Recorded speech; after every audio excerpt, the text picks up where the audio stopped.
All right. So we're in our second panel discussion of careers, and we're talking about career pathways. And I'm going to say your name in terms of each of our guest presenters. I know that some of you all have put format to your thoughts in terms of talking about your career interests and where you are today, and some of the things that make your careers worthwhile and so forth. I do want to also say that I'm very pleased to see a recent college graduate with us, Tyler Collier. And Tyler's going to talk about, where she is, right now after college, what she's doing and so forth, because Kennedy and Riley, this is an important opportunity for you to recognize that there are a number of different things that you can do once you go through school to continue you on the pathway that you think you want to pursue, okay? So again, our time is going to be brief. It seems like it's a long time, but once we start talking, I know that, it will go pretty fast. I'm going to start out with Dr. Blackshear, and I'd like to be able to have you to give us an idea of what your responsibilities are, what your career is, what your background is, and so forth. And I'm going to let you take it from here. Okay, thank you. How's everyone? Good. And so am I going on, or you're just doing the intro? I'm just letting you go ahead and talk about your background. Okay. I was hoping I could do it with my slideshow in the whole presentation, or am I doing, is this my 10-minute talk right here? This you is can go, and, you can go ahead. Slideshow. Okay, great. Well, how's everyone? I'm going to share my screen. And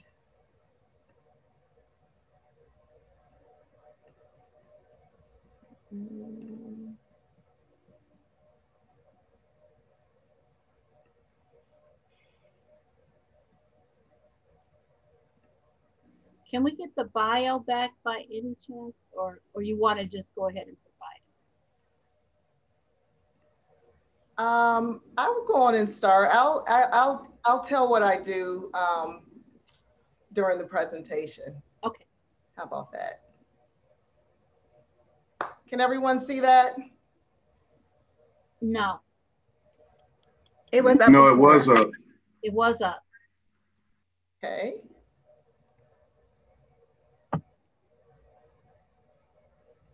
Let me try it one more time.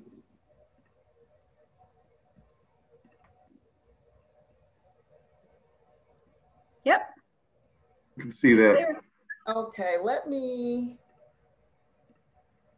And what about now? Yep. Yes. Okay. But I've lost you now. Give me a second.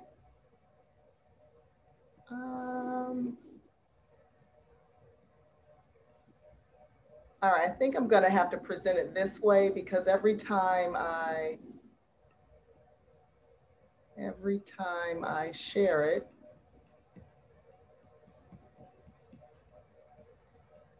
or go to full screen, I should say, I lose you. This way is fine. You can go ahead this way. Okay. Thank you.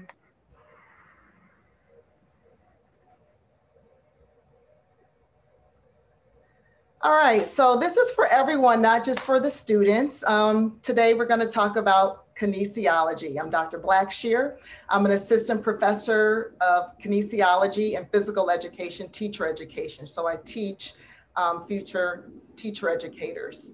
And we'll go over what kinesiology is, see what you know about it, and then I'll fill in the blanks. And so have any of you ever heard of cascade responses on Zoom?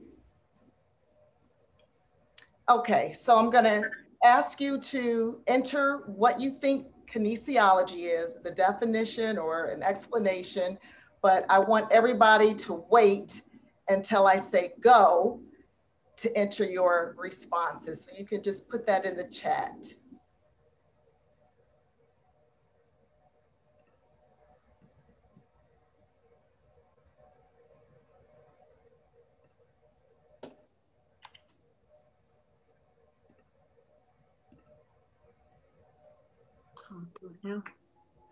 Okay, everybody wait before you hit enter.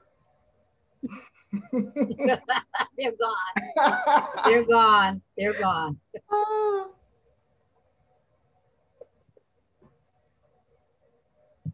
All right, ready?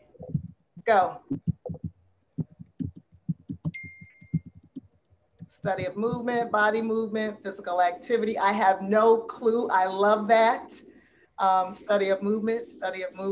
Excellent, excellent. I love that. All right, so we're going to define kinesiology, and many of you said it's the study of movement. Excellent. There are different branches of kinesiology, and I'm going to ask you that next. I'm going to talk specifically about my branch, which is physical education, and then I'll give you a little bit of background of who I am and why I chose physical education as a career, in addition to the steps that you need to take if you want to go in the direction of physical education. So there we have it, the study of human movement. It was supposed to be this flashy, show after, but since I can't present. But these are the 4 branches of kinesiology. So those of you who didn't know, or Kennedy, have you seen these 4 branches before? I believe so. I believe so. Excellent. Well, kinesiology is a relatively new term. It is historically physical education. And when telling my age, when I was a student, it was health, physical education, recreation, and dance. And you had a teaching track and a non-teaching track. And so I went to the teaching track, and the athletic trainers, the exercise and sport scientists, and sport management, they did the non-teaching. And then they went on to get graduate degrees. And so the program in the field has changed pretty considerably. Sport management, this is for folks who want to study behaviors, marketing, anything around sport that drives consumers, and a lot of the organizational components of sport. It really doesn't study human movement per se.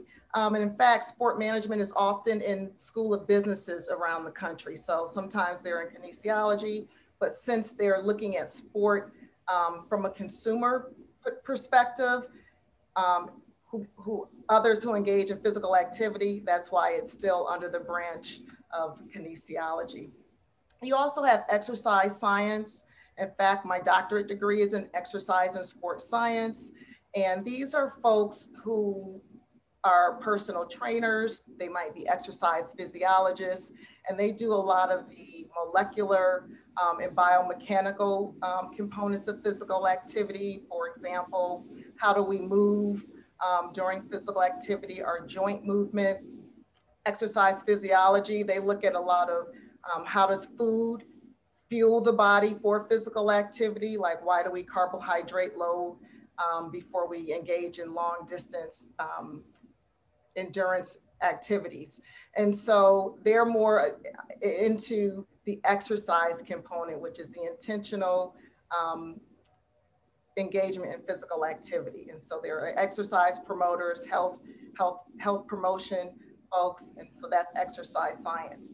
It is the largest field or domain from kinesiology. It is very popular, but the outcomes, unless you get a doctorate degree, are pretty minimal or pretty abysmal. Folks who want to get a degree in a master's, well now doctoral degree in physical therapy, many of them take the exercise science track to get those basic science expectations and requirements.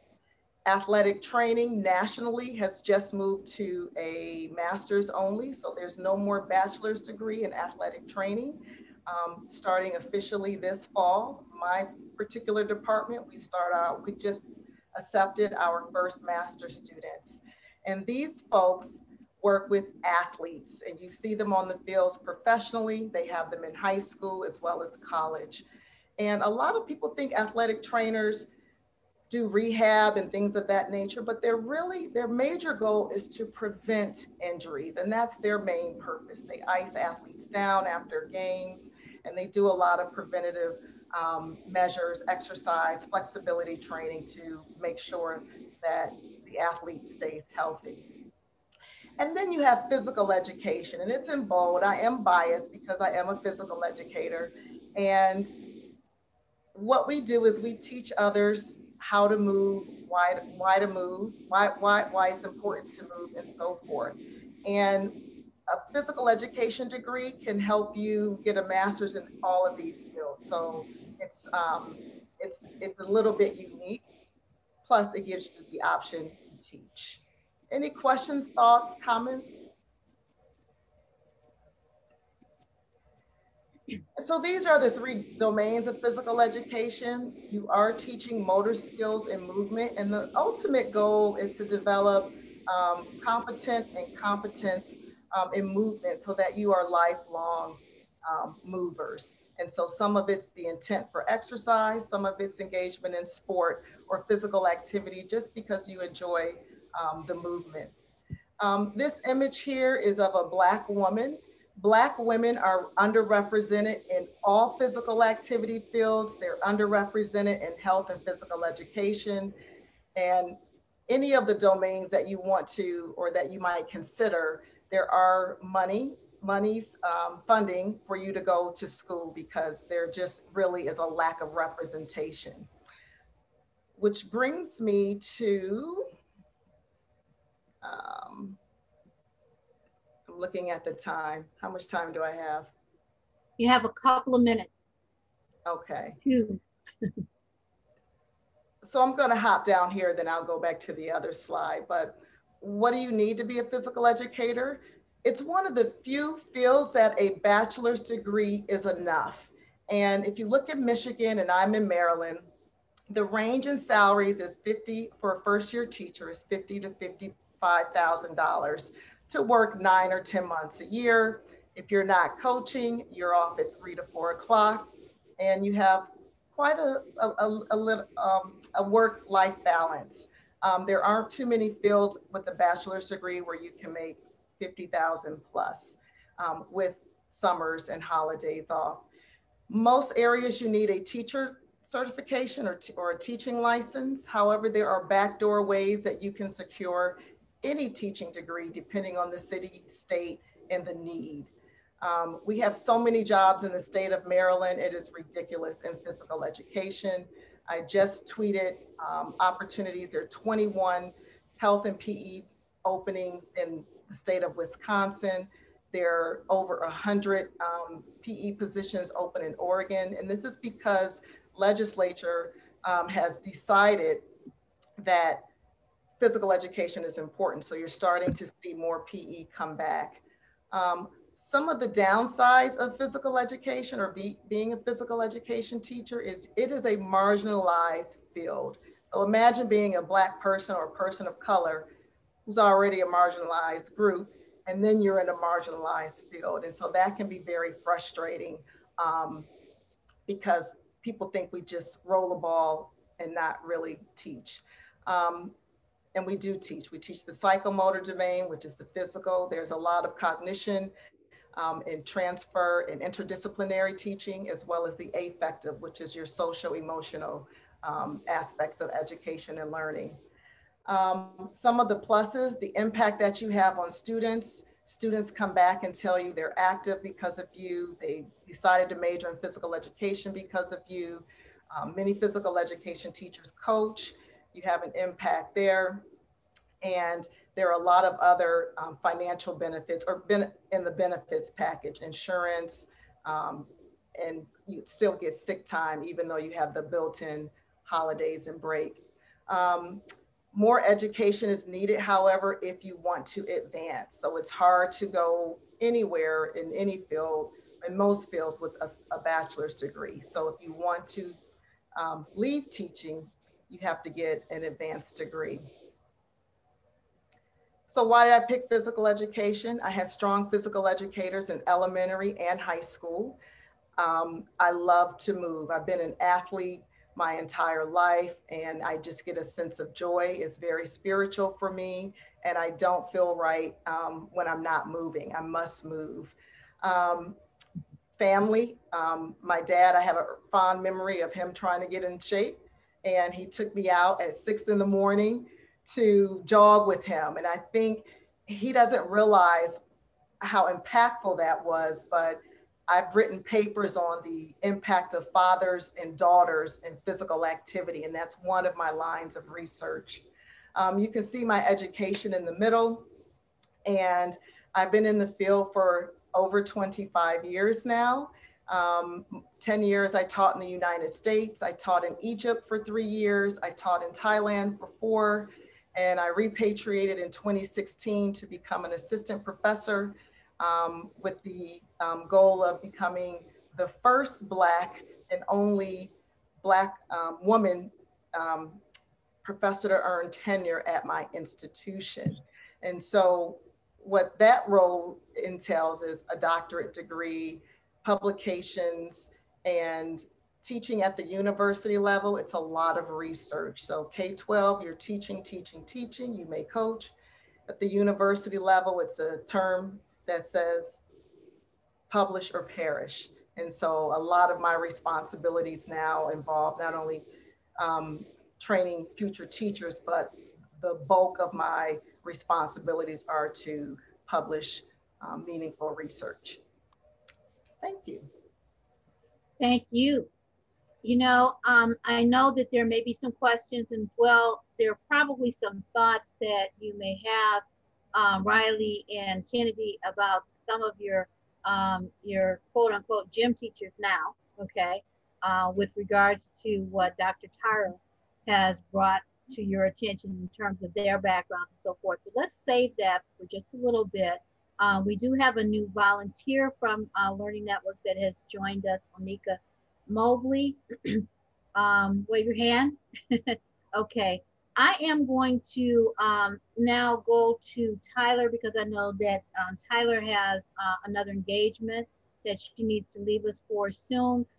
Tyler is a recent college grad, and Tyler, I'd like for you to give a little bit of background in terms of, you know, what your major was and your background in terms of internships and so forth, and what you are pursuing currently and why. Okay, I'll let you go. Sounds great. Hello, everyone. Thank you for having me.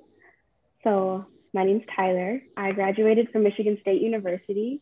I had a dual degree in social relations and policy and arts and humanities. So I was in 2 separate colleges. Can you hear me? Yes. Okay. Okay. Yeah, so I was in 2 separate colleges that were pretty complementary. In regards to some internship experience, I interned for the Congressional Black Caucus Foundation with Congresswoman Brenda Lawrence in her DC office. And I interned for the Michigan chapter of the American Academy of Pediatrics in Lansing, Michigan. And in both of those instances, I was a policy intern, and I worked closely with like the executive directors, the legislative researchers for women's issues, or I wrote a lot of information for members in the Pediatric Association. So that's some experience there. I also was a university nominee for the Marshall Scholarship. So if you're interested in applying for any international fellowships or scholarships, that's an opportunity you can take advantage of. I've been on 3 study abroads researching language, arts, culture, sexual politics, and social policy inequalities. So yes. So Tyler, let me ask you a couple of questions, okay? Because, you know, when you're in high school, that's like, you know, foreign territory in terms of, you know, where you're talking about now, because we know that what's ahead of high school are 4 years of college, okay? And you decided to continue your education because of the things that you were involved in terms of internships and so forth. And what's your pathway now and why?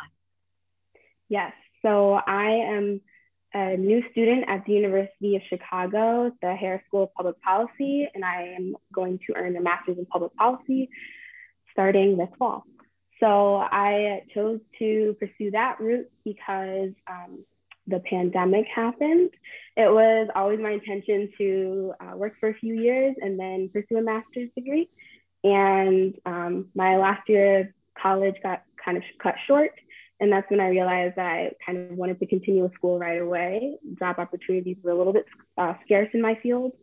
So that's what sort of propelled me. But I also knew that in order to have the role that I wanted in think tanks or nonprofits and to have an impact on communities, that I would need a higher level of education beyond just my bachelor's degree. So it was always sort of in the back of my mind, just based off of classes and talking to professors. So that was an impetus, but then the pandemic definitely kind of sped that timeline up. So let me ask this question then. When did, you said the pandemic sped it up, but when you stepped on campus and you were saying, okay, I want to major in this, did you see where you were at that point going to where you are right now? What is it that helped narrow that pathway? Yeah, not at all. I thought I was going to major in international relations and like go abroad and maybe work for an embassy. I don't know. But a lot of what influenced my current path were interactions with my professors. Some of the really important people in my college helped guide me into my research interests, which I've mentioned briefly, like social relations and policy, diaspora studies especially. And that's what geared me toward being interested in interning with the Congressional Black Caucus, doing the study abroad with an intersection of humanities and policy, and then looking toward a master's in public policy. Did that answer that? Yeah. We have a section within our learning network that we call Finding Balance. And I'm going to ask you a couple of quick questions, and you can help to give a little bit more strength to finding balance for our students, okay? Yeah.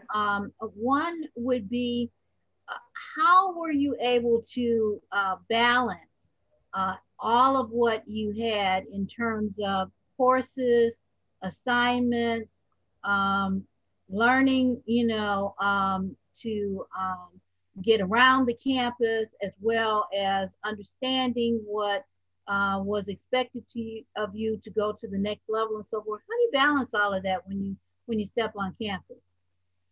Yeah, it can be difficult. There are a lot of distractions at school. You want to have a social life, but you also want to have good grades. So what focused me was understanding that I was a student first. That was my job at school, was to be a student and to get good grades. So that was my main focus.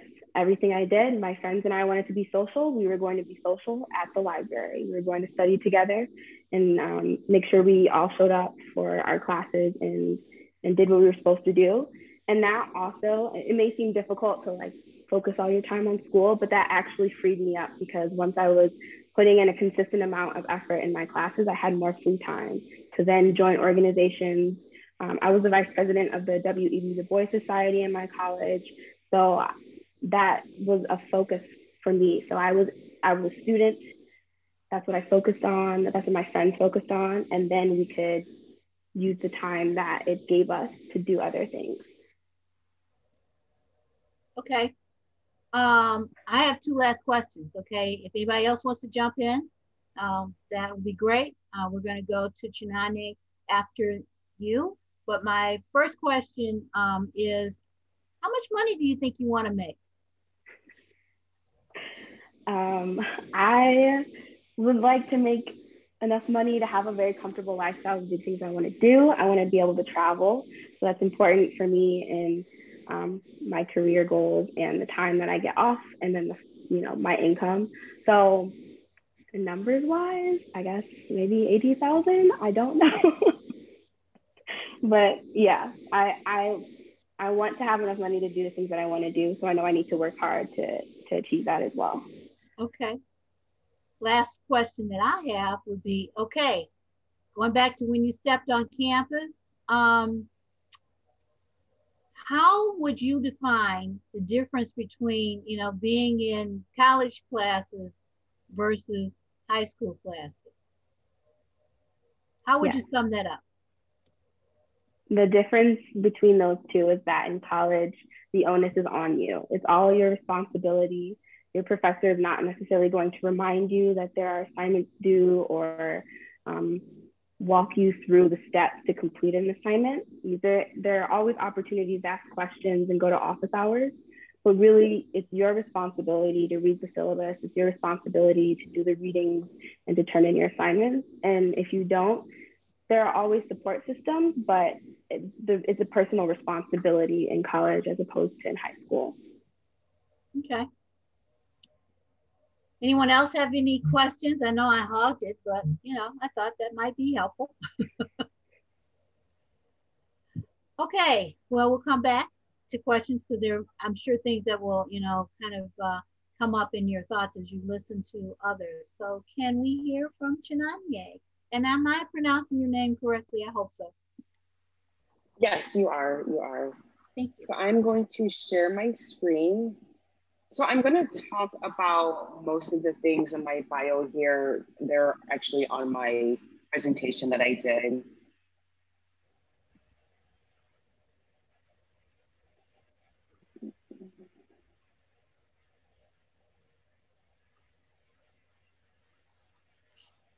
Okay, can you guys see my screen? Yes.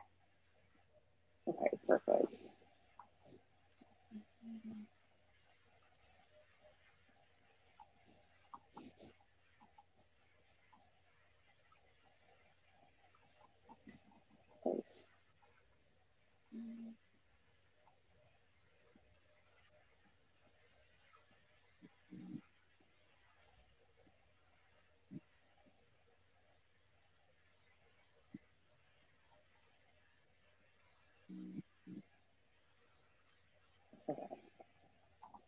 All right, so my name is Chinanye Kune, and I'm a cosmetic chemist, and I'm the founder and CEO of Elera Apothecary. So I've been doing Elera Apothecary since 2015, and in college, I studied chemistry. I also got my master's in public health. Some of the things that I am, well, with public health, I specialize in environmental health science. So some of the things I'm passionate about are education. I also love to travel and I love visiting museums. So the reason that I started Elera Apothecary back in 2015, at the time I was working as an industrial hygienist with an automotive company. And my job was to review all of the chemicals that came into our facility, buy them off, make sure that our employees weren't being overexposed to the work hazards. At that same time, my youngest brother came to me who needed new skin products. He was going completely vegan. And so I decided to use my background in chemistry to create products for him. And so essentially that's how my line was built. I was doing my business. I was doing Elera Apothecary the whole time. I was working my full-time position as an industrial hygienist. However, I realized that I became more passionate about skincare. I started to learn more about it. I started to delve more into business and actually started taking accelerator programs and business courses within the city of Detroit. And so that's how essentially Elera Apothecary was born. So Elera Apothecary is for people who want to use the highest quality ingredients for their skin without compromising the environment. So we are able to communicate our message using digital technology. We do a lot of vlogs. We also do in-person events, as well as virtual wellness events, and teach people how to make their own products. So a little bit about the beauty industry as a whole. There are many sectors within the beauty industry. There's skincare, there's body care, color cosmetics, even dermatology and plastic surgery. And the education that you need varies. So with someone who has a skincare line who's actually making products, you want to have more of a chemistry background. So really focus more on that organic and general chemistry. For people who are more into hair care, who want to do hair or focus on the skin, they can either go into cosmetology or they can go into practice esthetician, where they can do facials, massages, dermaplating, as well as like giving chemical peels. And then it gets more specialized when you start going into medicine, such as dermatology and even plastic surgery. So dermatology, you're able to look at the skin really from from a microscope point of view. You're able to then also you're able to like prescribe medicines to help people's skin better. You are able to also diagnose ailments. And then plastic surgery, you're able to enhance the way people look. So all of these encompass the beauty industry as a whole. So the salary ranges from anywhere from 30,000 if you are a cosmetologist or an esthetician to upwards of 500,000 if you are a plastic surgeon or a dermatologist. Some of the pros and cons about the beauty industry is it's very flexible. You're able to be creative. It's always evolving. There are always new ingredients in the market. There are always new tools to enhance the way people feel about their skin, as well as like new techniques if you are doing surgery or dermatology. Some of the cons, beauty as a whole is very popular right now. So there's a lot of competition. So you really need to have a way to segment what you do better than what your competition is doing. Also, people's needs change. So when I started my company as a vegan plant-based company, 6 years ago, that wasn't a hot term. But now, cosmetics and skincare companies that are coming on the market now, everyone is focused on being vegan, plant-based, as well as customers are demanding it. So as customers' views on skincare changes, you want to be able to either weather what they're doing or adapt. And the best way, you need to be like very agile, always reading up on what's happening in the industry, being on top of it so that you're able to adapt and adjust to what customers and the competition is doing. So what's next for my company? We are in the process of expanding our product offerings. So by Q3 or by July of this year, we're going to be offering some new items. We are also growing our business. So currently we're carried in 35 retailers. And so we're looking to grow the retail platform that we have, get our stores into get our products into more stores, both in the United States and globally. Also working on opening a laboratory. So right now we do have a manufacturing facility where we work out of, but we're also looking to open like a state-of-the-art laboratory so we can start making products for more companies as instead of just our own. With the growing market, there are always opportunities to advance. And so we're really looking into contract manufacturing and being more of an industry leader in producing products for the masses as well. And then also researching to open a spa. So right now we're going to start with a micro spa where we're doing light treatments and then eventually have a larger full scale beauty salon. So essentially that was my presentation, but I did have some questions for the students. I guess just really based on this career panel in general. So my questions are, what are your future aspirations? So we just heard from, is it Tyler? I'm sorry, I cannot remember your name, Tyler. We just heard from Tyler about her future aspirations, as well as what motivated her. So I would just also like to know from the rest of you, your future aspirations, how do you stay motivated and what is your why? And then what activities are you involved in after school that is going to help you get to where you want to go in the future? And that future is either by the end of the summer, after high school, after college, or just your future in general, like what you quote unquote want to be when you grow up. Kennedy, you want to give her that information?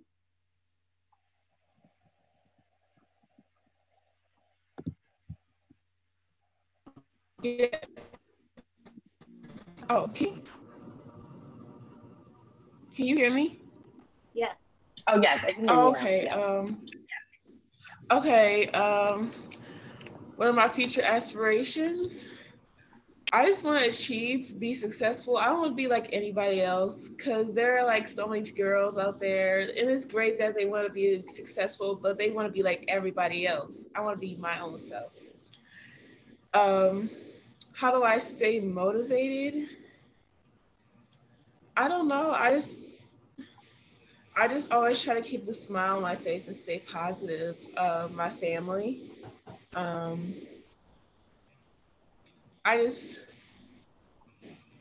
read the Bible a lot, so that's what keeps me motivated as well.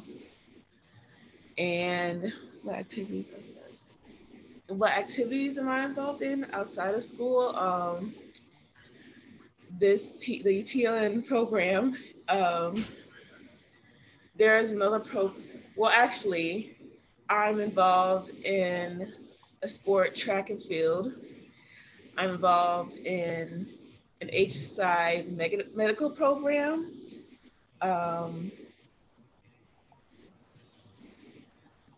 That's all right now. I'm signing up for more programs, trying to figure out who I want to be right now, but that's it for now. That's very good that you're involved in so many different things after school. I know, like when I was in high school, I also was involved like in medical program, volunteered at the library as well as the hospital. And so, like as you expose yourself to new opportunities, you're then able to really figure out what you want to do, and you're able to take risks on yourself and kind of be confident when you go into a new adventure that you're not sure of, because you know that you've been able to learn from other experiences and you're able to master and grasp it. So that's really good. That was the end of my presentation. So if you guys have questions, let me know.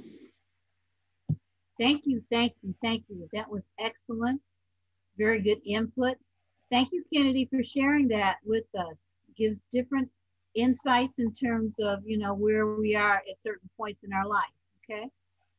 All right, Dr. Angela, can you give us your info with regards to your background, why you chose the career pathway that you're in, and where you see yourself going from here? Wow. Thank you. Well, I wanted to say formally, good evening to everyone. And okay. Alrighty, so I need to share my screen, but I can't do it because there's something else up. Okay. Hold on just a second.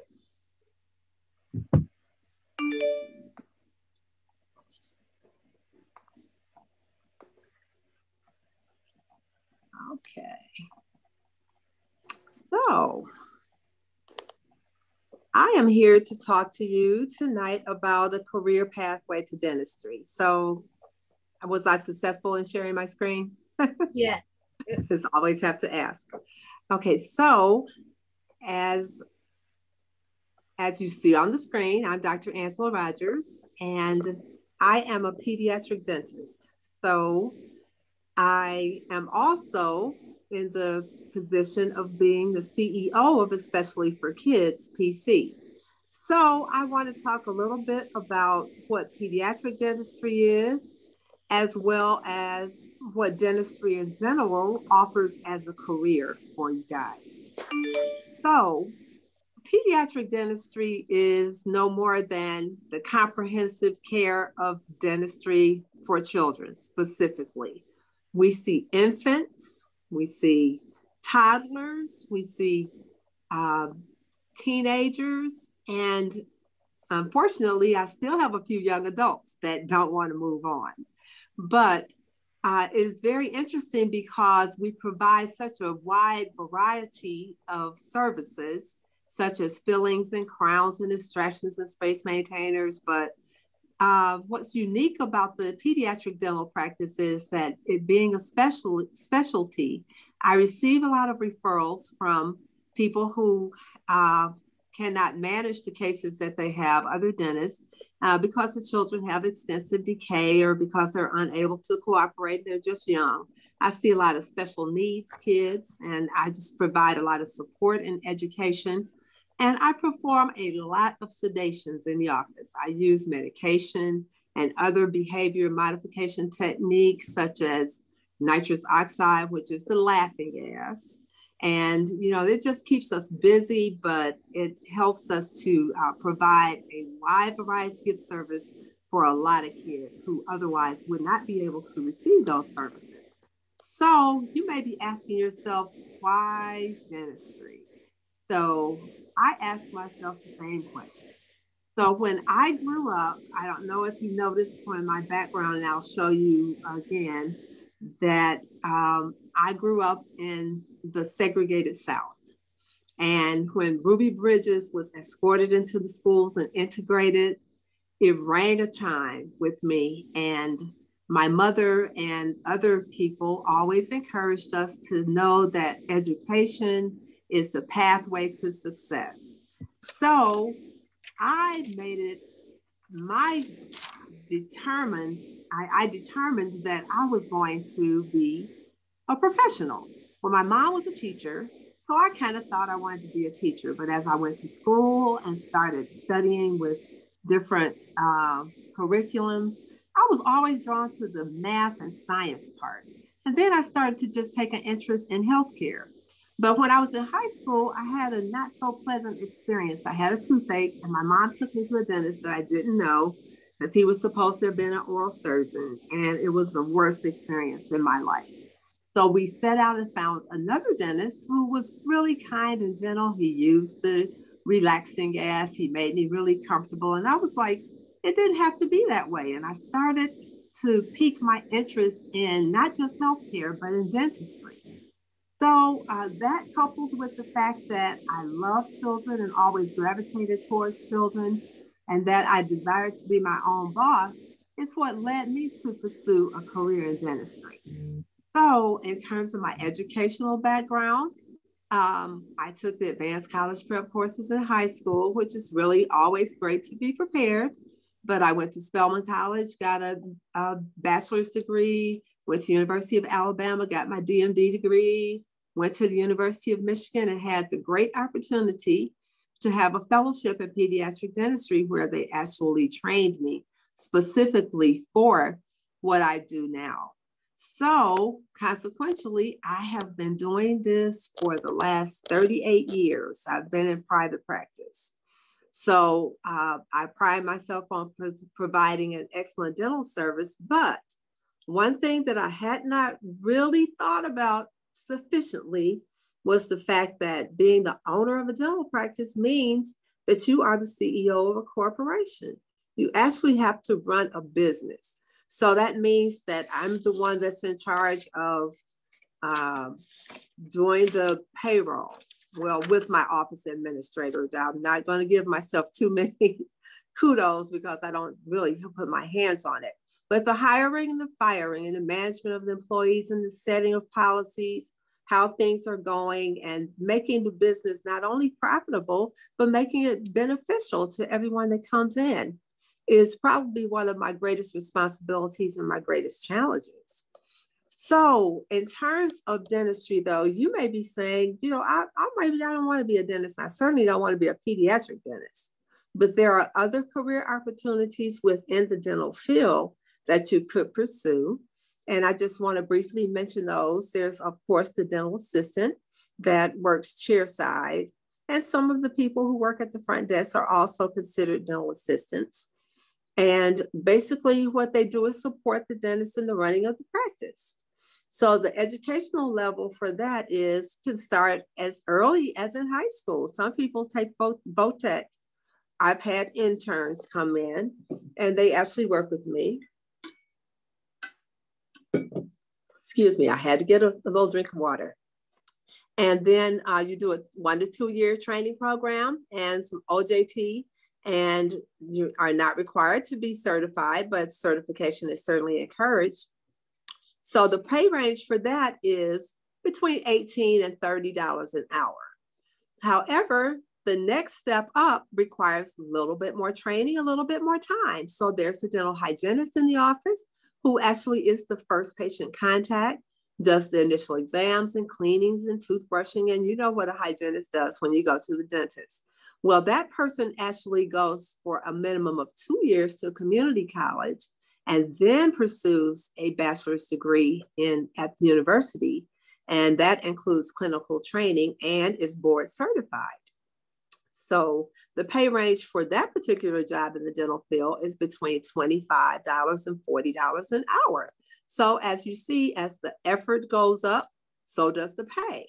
So now when we come to the actual dentist, a general dentist is one who provides all of these services. You'll see on the screen, I won't bore you with that, but it takes a lot of prerequisites and a rigorous admission process to get into dental school. Now I'm going to go to the next slide, and I don't know if you can see this, but I'm going to have a link for you to be able to get this if you want to, but it goes through the prerequisites for going to dental school, what college courses you need to take, how many hours, how you need to shadow, do extracurricular activities, many letters of recommendation. You take the dental admissions test with the application fee. Yes, sorry. And then you actually will be able to have an interview and be admitted into dental school. So what happens in dental school? Dental school is 4 years, and it includes a rigorous course study of scientific courses, as well as learning about teeth, what disease is, how do you fix them, and you have to practice. So there's clinical training involved. So it does take a long time. It does take a lot of effort. There's board certification required when you get out, but it is definitely worth the time and effort because the pay range generally starts around $100,000 a year.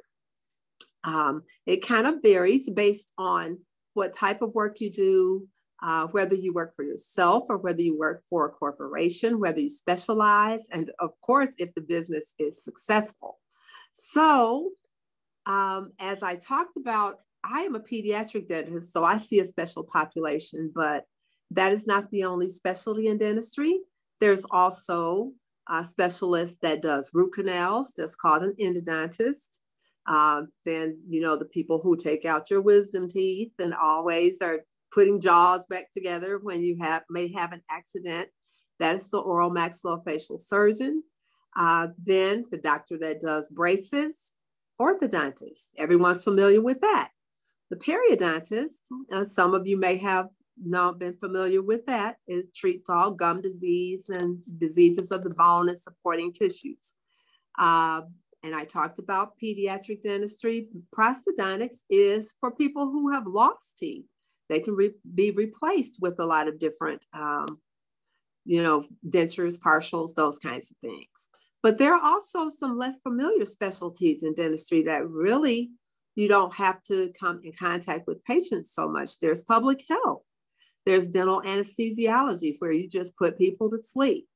Radiology, where you actually read x-rays and do radiographic therapy.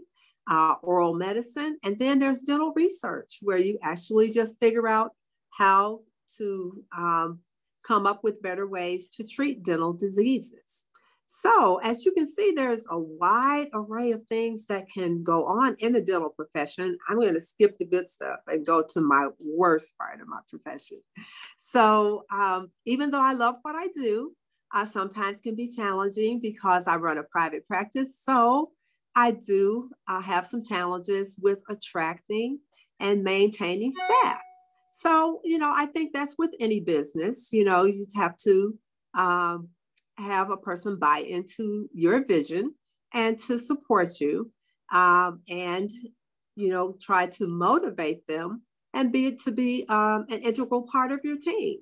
So I wouldn't call that a worst thing, but it's actually a very challenging thing. It's also a little bit overwhelming to be responsible for everything, you know, for the production of, you know, the money that comes in, for the setting of the policies, for making sure everyone's in line with what we're supposed to do. But most of all, people have such negative ideas about dentistry, and it really used to bother me. So that's what I would say is probably the worst thing, is just dispelling the myth and having people listen to the education that I'm trying to give and actually make strides towards becoming better. So that's what's the best part about my profession. I actually am able to see my patients start out as little kids, coming in with lots of decay and parents not having the education to help them. And actually, as they learn and become more mature, and they actually get onto a better path of good oral health. I also enjoy the control. I'm able to make my own decisions. I'm able to set my own hours, decide when I want to go on vacation, decide on how the office is run. So, you know, that's a plus. And as Ms. Paulette was talking about balance, you know, it's a very good thing to be able to balance your life, that you're able to make those types of decisions. And I also enjoy the mentorship aspect. I have so many people that come to me, said because they see me in this role, that they're able to envision themselves as possibly being able to do this one day. And last but not least, I have a motto here in my practice, and I live by it, and it really makes me happy, and it fulfills everything that I intend to do and to accomplish in my profession. I like making a difference, one child at a time. So I know I've given you a lot of information. I'm going to unshare my screen, and I'm going to open the floor for any questions that you may have. Can you see my picture? Little Ruby Bridges has definitely been my motivation to know that education is the key to success. Thank you, Dr. Rogers. Thank you. We appreciate that. I know that I believe Riley is on via phone, and Kennedy. We are wrapping up because this hour has moved so quickly, as I said that it would. You know, once we get all this information, it really starts to, you know, move really quickly. Any last questions from either you, Riley, or Kennedy that you would have of any of our speakers this evening, or any comments or thoughts? I just have one question, like, for, let's say I just wanted to go into dentistry or, you know, dental hygiene, whatever. How do I like sign up for courses in high school? Are there like what classes should I take? That's a very good question, Kennedy. So the basic courses that you really want to become proficient in are science and math. So when you have opportunity to take an anatomy class or a microbiology class or something like that, you want to pursue that. So what it will do is it won't lock you in, you know, but you'll be prepared, because when you go to college, those courses are going to be presented again, but at a higher level. So I found that the courses that I had been exposed to in high school, definitely when I saw them again in college, it made it a lot easier, you know, for me to be able to do well in those courses without as much effort. It's not foreign. It's almost like getting a preview, okay? And a lot of the high school courses are very challenging, to the point that I had some classmates who breezed through classes because they had done them, you know, in high school. And so just challenge yourself, you know, if you have a chance to choose between taking anatomy or taking earth science, choose anatomy if you think you want to go into a healthcare field. Great question. I think Dr. Tara would agree with that. And I'm sure, Chinanye, you would agree in terms of science and math. Absolutely. Critical courses to take. Agreed. We have a heavy science load as well, and many of our students don't make it through the program because they're surprised that there is so much science to be a physical education teacher. So that is great advice. Okay, great. Right. It looks like you all share the same picture. Am I mistaken? Am I seeing the same picture? We talked about that at the beginning, but you weren't on yet, but we did talk about that. Great minds think alike. There you go. There you go. Riley, are you with us? Any questions from you? I don't know whether she can hear us or not. She was having some Wi-Fi issues. I can see that she's on. But I really do appreciate the opportunity that you provided to us this evening. It has been phenomenal. This is being recorded. We will use this, you know, for the students on Saturday and beyond. And again, thank you for supporting the future workforce. Have a good evening. Thank you. It's been our pleasure. Good night.